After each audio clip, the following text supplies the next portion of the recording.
Because the world out there doesn't want the God that we preach. They feel that the God we have told them about cannot be trusted.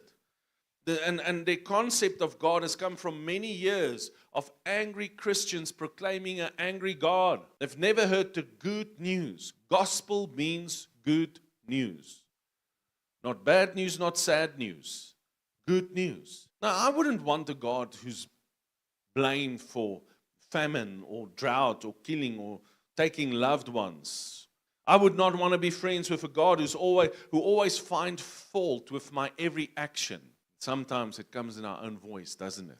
Who would want to be in a relationship with someone who constantly judges you and whose standards you can never measure up to? Yet this is not the God who Jesus came to portray. In Matthew 11:28, he says, "Come to me, all you who labor and are heavy laden." Oh, this is so beautiful.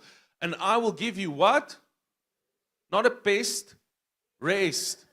Amen? "Take my yoke upon you and learn from me. For I am gentle and lowly in heart, and you will find rest for your souls. For my yoke is easy and my burden is light." He didn't say that his yoke is burdensome.